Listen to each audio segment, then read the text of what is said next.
عرض لك. بسم الله الرحمن الرحيم. والله كاسترو ما ادري وش الخطط اللي براسه. لك الله يا نصر، لك الله. اول سؤال، تفضل تكلم، وش رايك في مباراة اليوم؟ اول شيء الحمد لله على كل حال. سبب الخساره انا ما احملها لا اداره، ما احملها لا اداره ولا شو اسمه ذا المدرب ولا لاعبين. اول غلط سويناه احنا الحضور، هذا اول سبب تعادل اليوم وتعثر اليوم. ابي بس من رجالات النصر، من اعضاء شرف، من امراء، من جماهير، نبي ننفض الشارع الرياضي، نبي نرجع النصر للنصراويين الحقيقيين، نبي ننظف النادي من الهلاليين. مو معقوله كل منصب فيه هلالي سابق، مو معقوله. الى متى؟ الى متى لا رئيس ولا مدرب ولا لاعبين؟ حتى الجمهور يعني لولا الحياه كان فاضي الملعب اليوم. حاولنا قدر ما نقدر بس ما زالت الامور سيئه للاسف. الحمد لله على كل حال، قدامنا موسم طويل في بطولات كثيره، ما اعش من النصراويين لكن لعله عسى تلقح.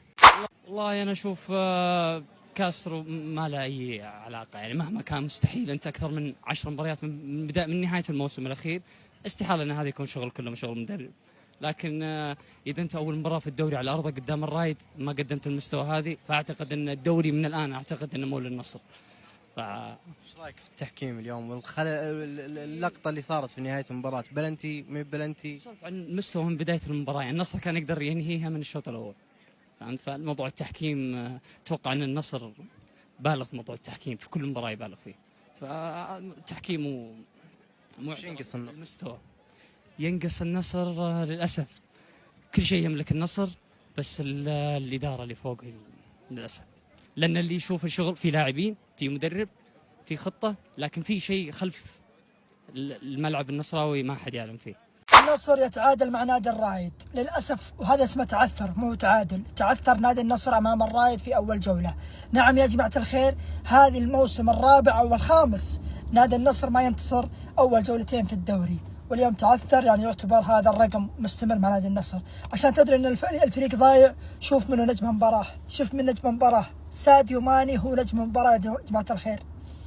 بعدين بالله شوفوا هدف نادي الرايد أول الدقائق في الشوط الثاني، شوفوا من اللي أعطاه الخيبري، شوف منه يعطي الخيبري، لا جامي يعطي الخيبري آخر لاعب. الخيبري أنا ما أعطيه لو إنه هو اللاعب، كيف أعطيه آخر لاعب؟ شوفوا كيف واقف الخيبري، شوف المسافة بين المدافع وخذها المهاجم حق الرايد. سعيود مهاجم الرايد سوى كل شيء وأعطاهم البلنتي، فوق كذا لابورت خربها وجاب العيد. عشان كذا من نطالب لعيبة أجانب ومحور أجنبي، نبي فريق كذا مصحصح، نبي فريق مركز، ما نبي فريق عشوائي ويثق شاف انه متقدم وماسك اللعب خلاص اخذ راحته. لا يا جماعه الخير، والله العظيم ان الفريق ضايع اليوم، حتى لو فاز وبكره يفوز ضايع، وهذا الفريق ما يجيب لك بطولات نهائيا. لان في لعيبه لا شافوا الفريق تمام، حسوا انهم ثقه وحسوا انهم افضل لعيبه في العالم وجابوا العيد. على العموم هارت لك، هذا اللي اقوله صراحه يا جماعه الخير. الفريق قدم كريستيانو رونالدو اللي يقولون عنه انه بس جاي عشان الفلاشات وجاي عشان التصوير ويبي يستمتع، هو نجم المباراه. انا اشوفه بوجهه نظري، سجل هدف وهدف تسلل، سوى كل شيء بالمباراه الصراحه، ويفتح مساحات ويعطي زي الناس. بكل امانه كريستيانو كان نجم المباراه. ساديو ماني اليوم ما قصر، بس ما هذا ما احتاجه انا بالفريق، احتاج لاعب اهدى، احتاج لاعب يعرف وش الحل بالاخير.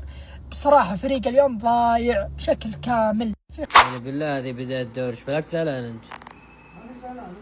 حلو الزعلان عشانك تشجع النصر يا اخي، عاد ما بشي يا اخي.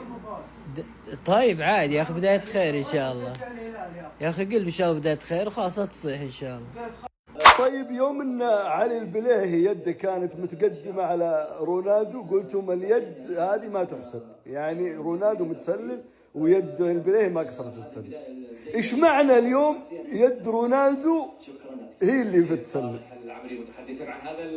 يعني انا ما الوم الحكم، وكل جمهور النصر ما يشكك في نزاهة الحكم ولا نشكك في نزاهة الحكم، بالعكس الحكم يبغى يطلع بأفضل قرارات في المباراة، وشاهدنا تراجع عن قراره في كرت الأحمر لابورت.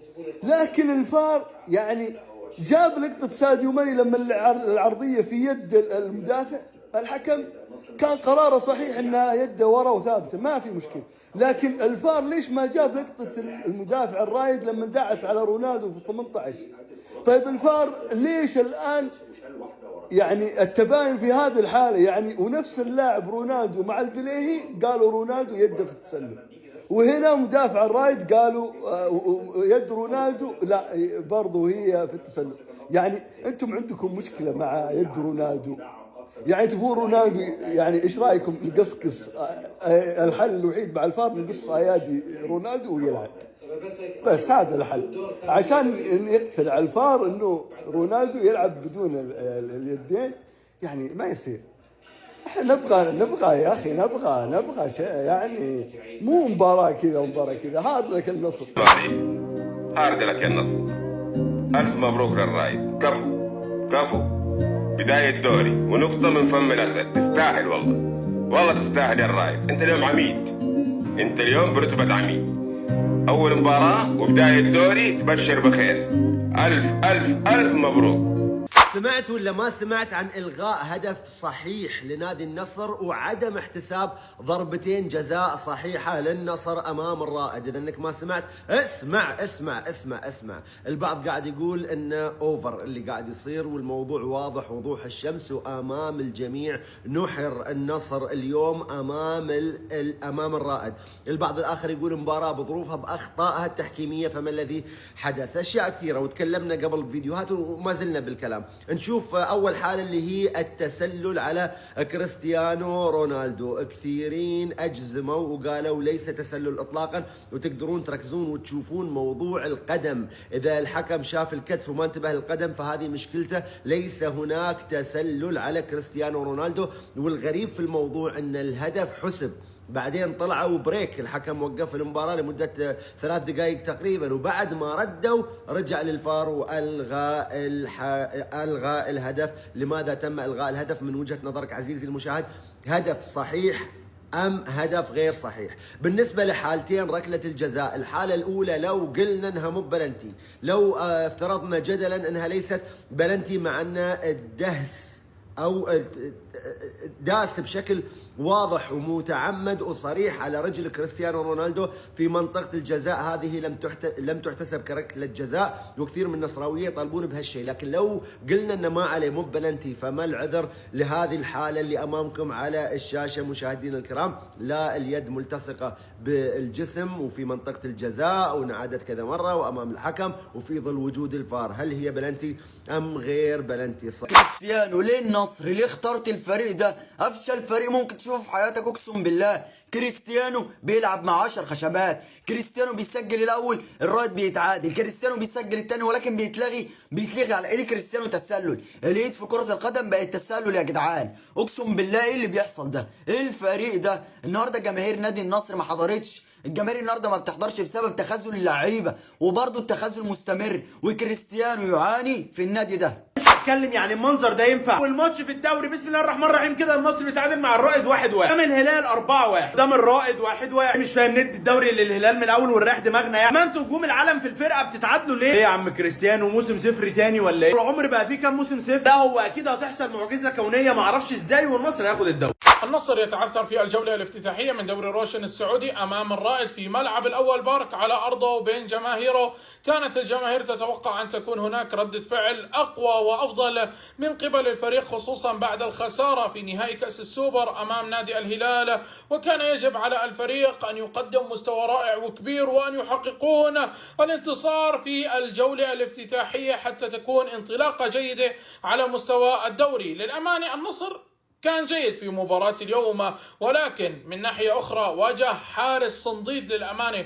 ليه يا جماعة نخسر نقطتين في أول مباراة في الدوري الافتتاحية ومسجل هدف في الدقيقة 33 تقريبا وراكب المباراة؟ ليه تحط نفسك في الموقف ده؟ مع احترامي للرايد، يعني الرايد المفروض تنزل تفوز عليه 5-6، تفوق لاعيبتك. الدون سجل وكان فايق في المباراة دي وسجل هدف تاني واتلغى للتسلل. فين بقية اللعيبة؟ فين كاسترو؟ فين الحلول؟ فين تغيير المراكز في الملعب؟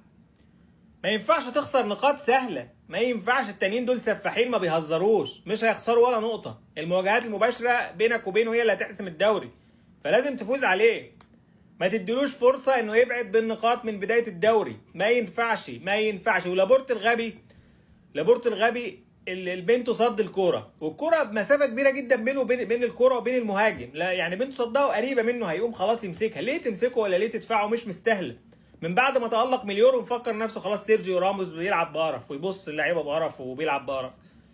يا تلعب عدل يا تمشي يا عم وتشوف مدافع عنده حماس اكتر. هدف الدون عالمي عالمي، ما يجيبوش غير كريستيانو رونالدو. ما استفدناش، ما دخلناش في المباراه بعده وسجلنا الثاني والثالث وسهلنا المباراه على نفسنا.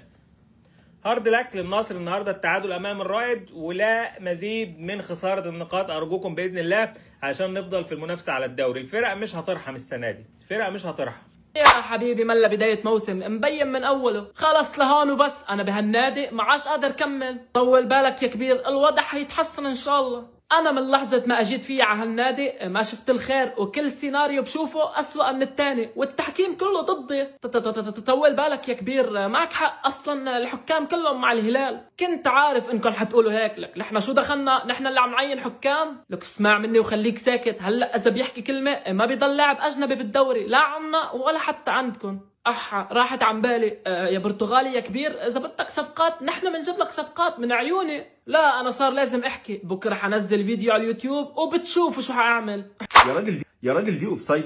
طب انا دلوقتي سؤال، لو في لعيب جاب جون بالحته دي انا مش هسميها ايد ولا كتف ولا فخده ولا اي حاجه، الجزء ده من الجسم لو في لعيب جاب جون بالحته دي هتتحسب جون؟ طب يبقى ازاي تبقى اوفسايد عشان هو متقدم بالحته دي؟ مش اوفسايد يا جماعه. شوف انا دايما ببتدي بالفنيا بعدين بخلي الفقره التحكيميه في الاخر. النهارده لا هبتدي الفقره التحكيميه لان الحكم عمل كوارث وظلم النصر جدا. ادي واحده لغاله هدف وبعدين انت بتلغي الهدف بعد الكولينج بريك. انت مستني اما اللعيبه تطلع دقيقتين تاخد تشرب ميه وتاخد تعليمات من المدرب ويديهم تعليمات بناء ان الماتش 2-1 يرجعوا. لا يا جماعه الماتش 2-1، الماتش 1-1 عادي جدا. طب انت ضيعت علينا كولينج بريك يعني ليه؟ ما تستنى لحد ما تاخد قرار بعد كده ادي كولينج بريك. غريب جدا. بلاش دي ضربه الجزاء بتاعه الرائد. انا مش هقول لك ضربه جزاء ولا مش ضربه جزاء. الحكم احنا كلنا متفقين انه استعجل في طرد لابورت، اكيد استعجل فيها. طب انت لما رجعت الفار، انا وجهه نظري ان هو لما رجع الفار هم رجعوه دلوقتي في الكارت الاحمر وفي ضربه الجزاء، قالوا له بمنتهى البساطه ايه؟ هو ما كانش يلحق الكوره وقع نفسه لانه مش هيلحق الكوره، فما ينفعش تبقى ضربه جزاء.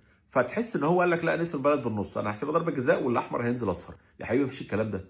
ومحدش يقول لي والله لا هو نزل الطرد الانذار عشان خاطر ما كانش لاعب الرائد مستحوذ على الكوره بشكل تام. ما هو ما كانش يستحوذ عليها اصلا، هو كان هيلحقها ما كانش هيلحقها.